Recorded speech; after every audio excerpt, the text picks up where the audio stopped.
Hello, welcome back. The title of this lesson is called Reference Angles, Part 1.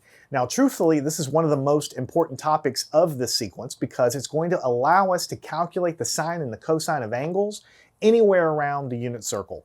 So the title, Reference Angle, doesn't sound important, but actually it's really important.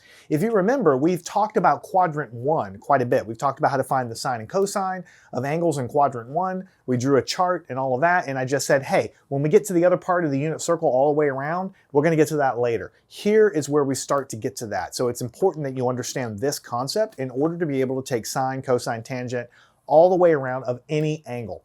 So what I want to do is read the definition of a reference angle. I don't want to write it down because it's very simple to understand and will just take too long to write it. But we'll talk about it and we'll do a ton of problems, okay?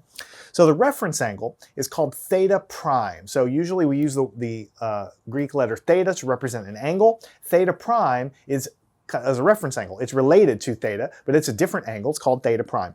It's the smallest acute angle between the terminal side of an angle and the x-axis and is denoted theta prime. Theta prime is always positive and it's always acute. Now, if you're like me, you read this the first time, it makes no sense. So what I'll do is I'll show you on diagrams exactly what it is. It's very simple. Read it one more time. A reference angle, theta prime, is the smallest acute angle between the terminal side of an angle and the x-axis. So basically what you want to do is look at the angle no matter where it is and figure out how many degrees exist between that angle and the x-axis, anywhere around the unit circle. You're always going to get a positive number for the reference angle. All right, so let's talk about it before we solve some problems. Just talk through it a little bit. Reference angle, smallest angle between the terminal side of an angle and the x-axis. So let's say you had a 30-degree angle. This was theta. And I ask you, what is theta prime, the reference angle? Well, in this case, this angle is 30 degrees up as measured from the x-axis. So the definition says it's the smallest acute angle between the terminal side. Remember, this is the terminal side. This is it right here. The smallest acute angle between that and the x-axis. So if the angle is really 30 degrees, theta, then theta prime, which is the reference angle, is also 30 degrees because it's just the angle to the x-axis. That's all it is. What about 45 degrees? If this is the angle theta, what is theta prime? Well, theta prime is the same thing. It's the 45 degrees between it and the x-axis. 60 degrees, same thing. The reference angle here is between that and the x-axis. Now let's go way over, let's say here to 135 degrees. You all know that this is like the mirror image of the 45-degree line over here, right? So what is the angle here, theta? The angle is measured all the way to here is what it says, 135 degrees. Now, what if I ask you, what is the reference angle over there? The reference angle, remember, is the smallest angle, which is acute, between the terminal side and the x-axis. So here's the angle, 135. The angle from here to this x-axis over here is 135 degrees. But the reference angle is asking me, what is the smallest angle, the acute angle between this and the nearest x-axis? This over here is the negative x-axis. It is the nearest x-axis from it. And so the the reference angle will be 45 degrees. If you get a protractor out and stick it here and measure this angle from here to here, you will measure 45 degrees. So here the angle theta is 135. But the reference angle here is 45. It's just the angle from wherever you're at to the x-axis. Take away any signs, no negative numbers, just what is the angle between that place where you're at on the unit circle and the nearest x-axis that you have access to. So let's just go through rapid fire, right? We're just going to go real fast around the unit circle and then we'll do a bunch of problems to write them down. What's the reference angle here? This is 150 degrees as measured from here. The reference angle is the smallest angle between this and the x-axis. That's 30 degrees. So the reference angle between here and here is 30 degrees. What is the reference angle of 120? 120 degrees is here. The reference angle here is, this is 60 degrees. You can see from symmetry that this is kind of like the 60 degree line over here, and this is the 45 degree over here, and this is the 30 degree.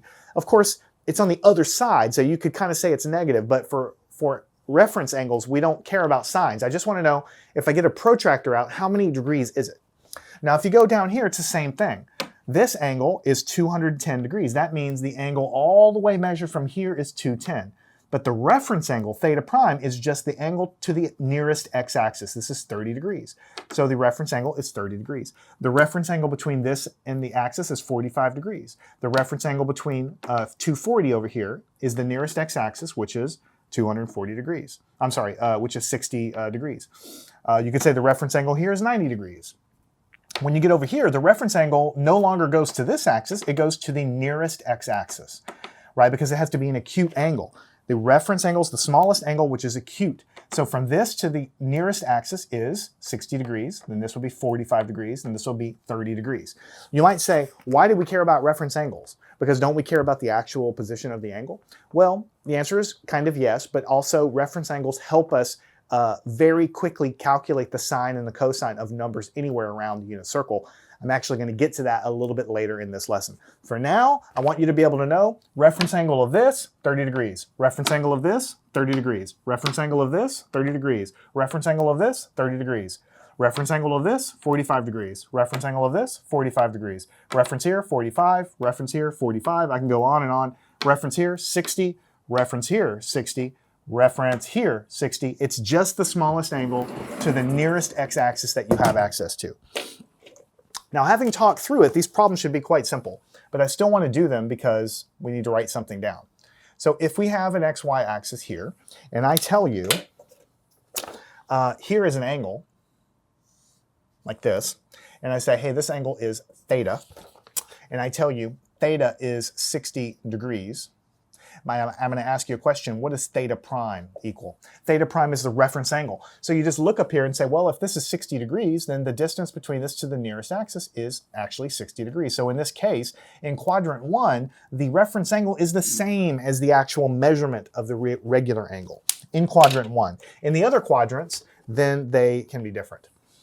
Okay, what if I have over here, switch things up again a little bit, use purple. Let's say over here, I have an angle. And actually, just for completeness, I'm going to say since 60 degrees is the angle, then theta prime is also measured here, which is, I'll label it on the diagram. Now over here, let's say that the angle is measured, again, as it always is, from here. This is angle theta. And theta prime is measured from this position to the nearest x-axis, theta prime, just like this. So what would, if I give you that theta is 150 degrees, how do you find theta prime? Well, we did it on the diagram over there because we kind of are familiar with those diagonal lines. We know how far away they are from the positive x-axis, so we kind of know on the other side how far away they are as well. But the real way to do it is you would say, well, we know this black line is 180 as measured from this direction.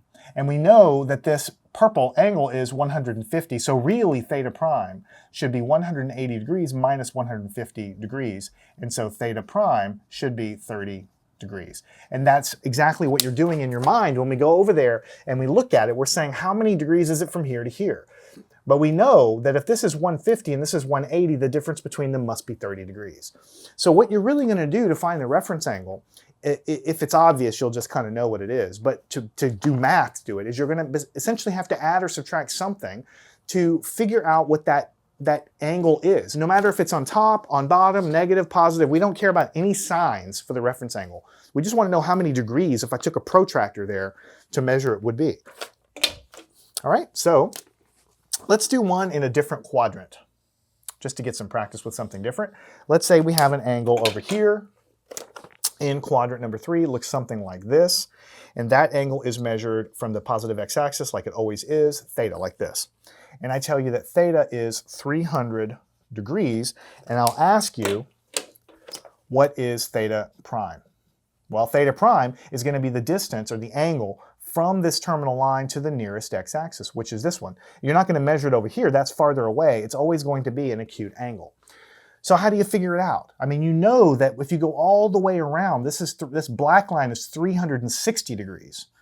So then you take the 360 minus 300, and you'll get that theta prime is going to be equal to 60 degrees, and that's what it is. And you should do a sanity check just to make sure that this distance, if this is 270 here, the vertical line, 300 is here, you get 60 more degrees to get to 360. It makes sense that that's what it is.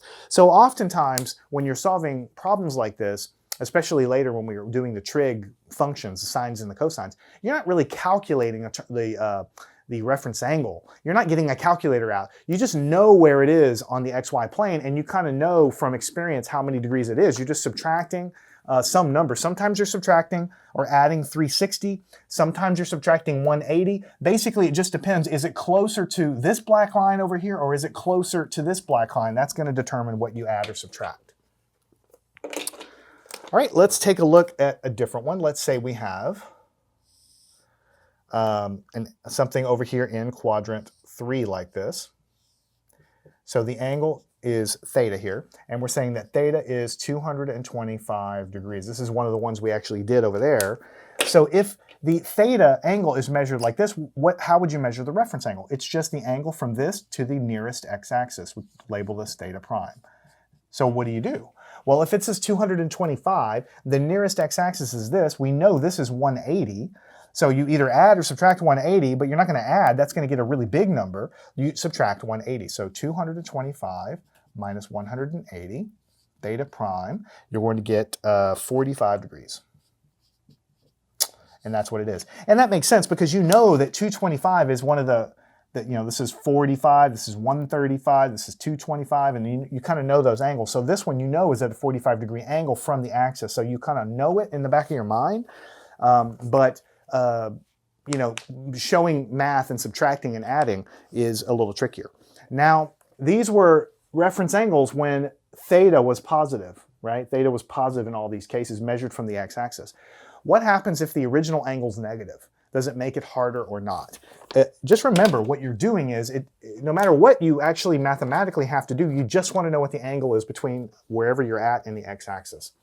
So let's say that we have something like this.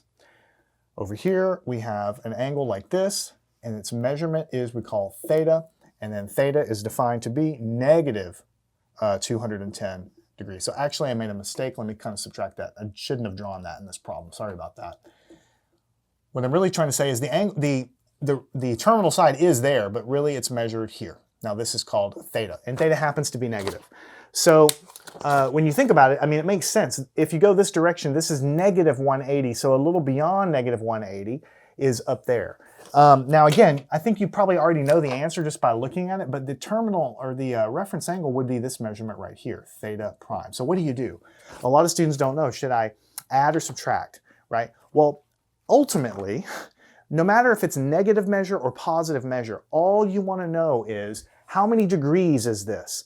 So yeah, there's a way to do it with negative numbers, but ultimately what you need to do is say, well, okay, it's going to be this, 210 minus 180.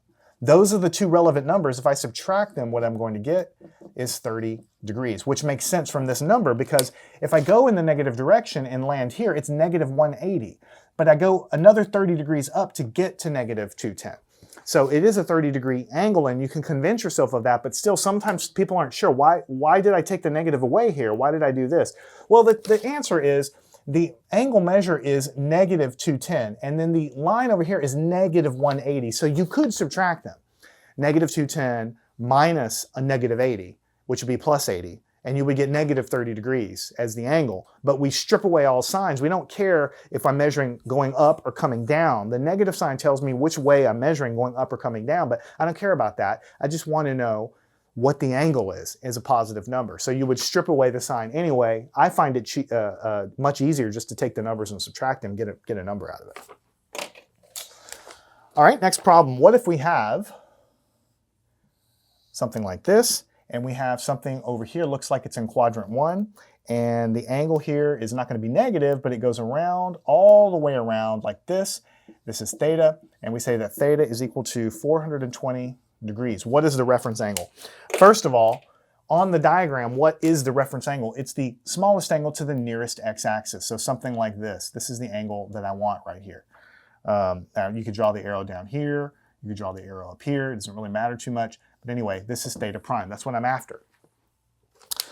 Now it's a big angle. It goes all the way around 360.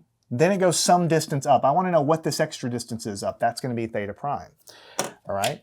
So since it goes all the way around and you're measuring to the black line, what you do is you say theta prime is 420 minus 360. Theta prime is going to be, there's going to be 60 degrees.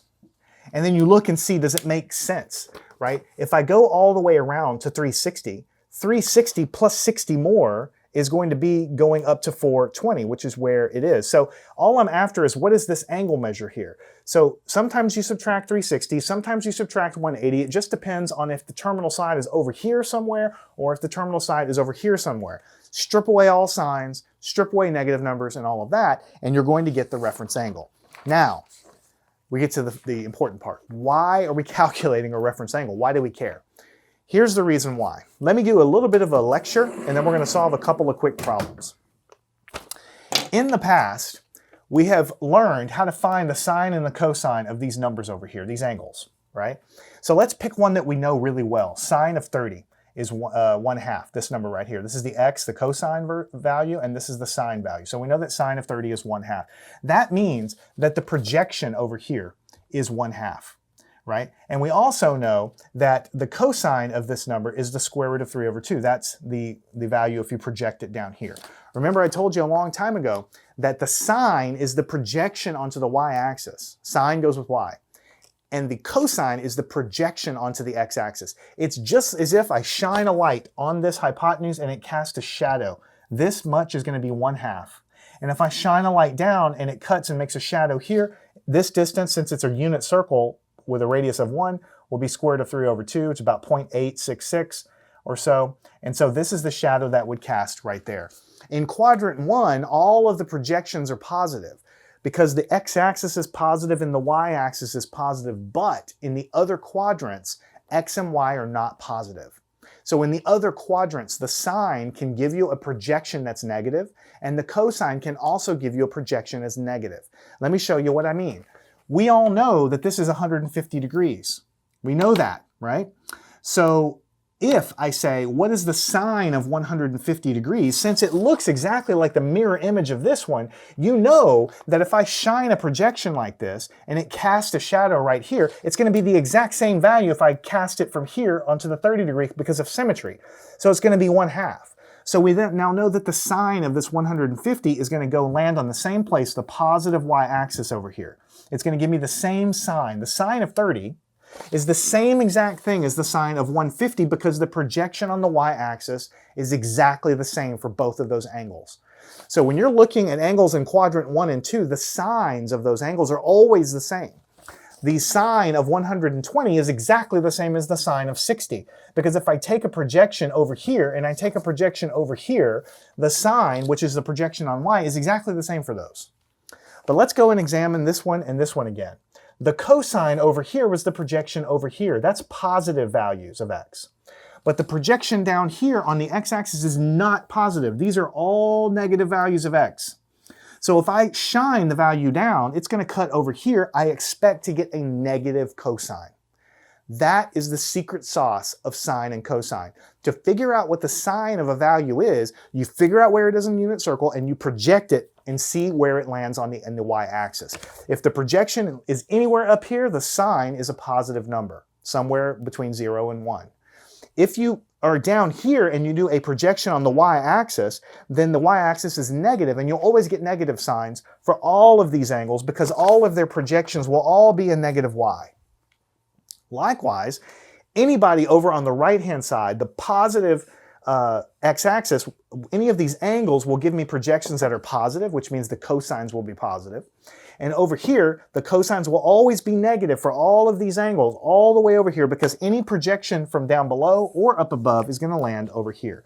So the secret sauce of figuring out what the sine or the cosine is of any of these angles around the unit circle is to figure out the reference angle first. Because if I know the reference angle here is 30 degrees, and I already know what the sine and cosine of 30 degrees is from quadrant 1, then I know what the number of the sine and the cosine is. The numbers are all written in red around here, around the unit circle. 1/2, the sine is 1/2 of 30 degrees and the cosine is square root of 3/2. But in the other quadrants, the sine and cosine will have the same numbers, but different signs. So we could, for instance, say, what is the cosine of 150? Well, the cosine of 150 is the projection down here. We know the cosine of 30 is square root of 3 over 2, so we know the cosine of 150 must be the same number. Because of symmetry, it's square root of 3 over 2, but this projects down here to negative square root of 3 over 2. So the cosine of 150 is negative square root of 3 over 2. The cosine of 30 is positive square root of 3 over 2. And so that is basically what we're going to do. We're going to walk around the unit circle, and we're going to figure out the sine and the cosine first by figuring out what is the reference angle. What is the reference angle? Once we know the reference angle, we know what the sine and cosine numbers are in quadrant 1, but then we'll just take those numbers and we'll put signs on them, either negative or positive signs, to figure out what actually is going on. So, with that understanding, let's go and try to make some sense of the next problem. This is a great set of problems coming up. They're extremely important, okay? So I want to write cosine of 200 degrees as a function of some acute reference angle. Now this problem looks really hard, but actually we know everything needed to do this. We want to write the cosine of 200. Notice that 200 is not an angle that we know so well in the unit circle. But still, once we know the cosine of 200, how do we write it in terms of a cosine of some other reference angle? The very first thing you need to do is draw a graph and figure out where on the unit circle this 200 is so that you can visualize it. I'm telling you right now in the beginning, if you're not drawing pictures, you're going to get something wrong.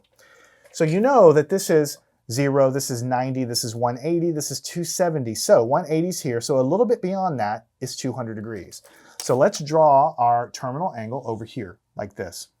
So we know that this is 180, right? And we know that this angle right here is measured as 200 degrees. And because it's 200 degrees, we know something really critical. What is the reference angle here? We just studied what the reference angle is. It's the angle to the positive x-axis. This, or not the positive x-axis, the nearest x-axis.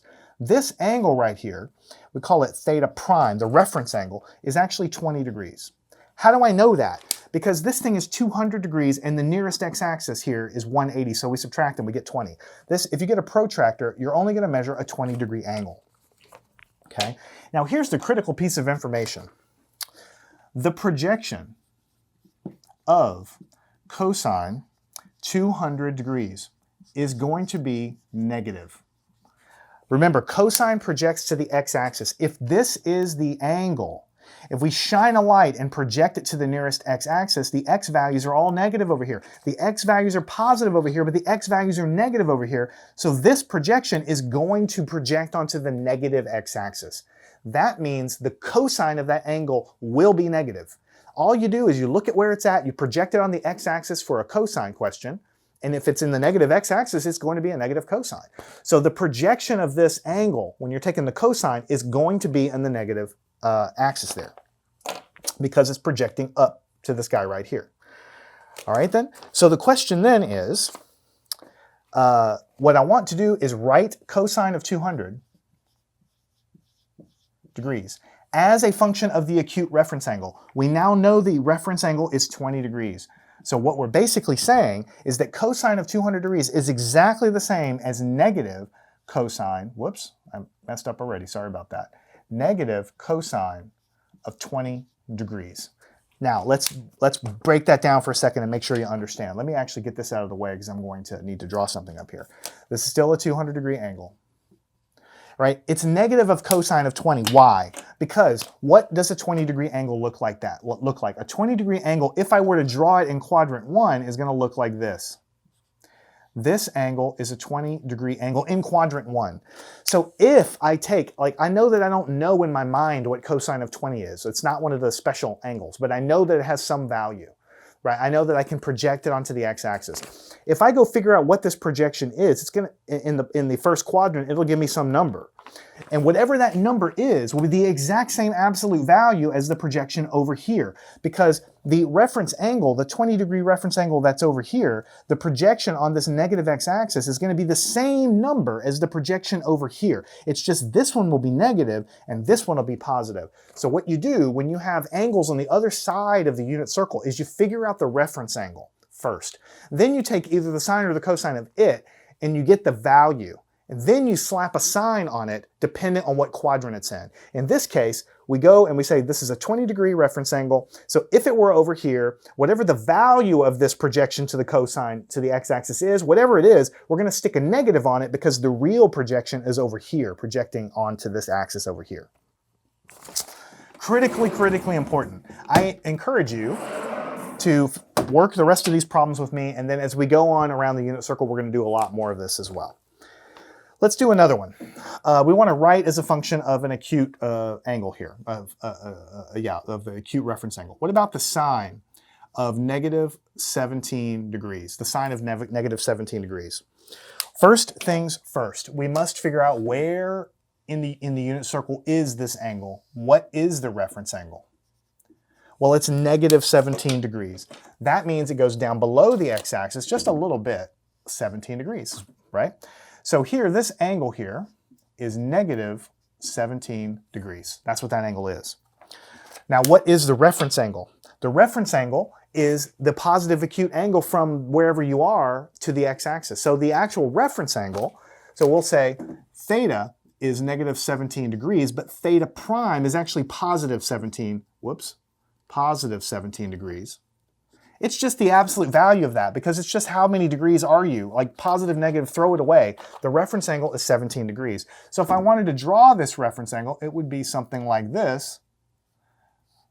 Theta prime is 17 degrees. So basically, you take any value anywhere in the unit circle, you find the reference angle, and then you think about what is the reference angle going to do in quadrant 1. That's going to give me the value of the sine or the cosine, whatever I'm talking about. Then to find the value of what I'm really looking for, I just put a sign, like a negative or a positive sign on it.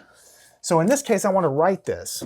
Sine of negative 17 degrees is going to be, what is it going to be? It's going to be negative sine of positive 17 degrees. In other words, this 17-degree angle that exists up there, it's going to give me some projection onto, well, in this case, I'm gesturing to the x-axis. It's actually a sine. So we're finding the projection onto the y-axis here.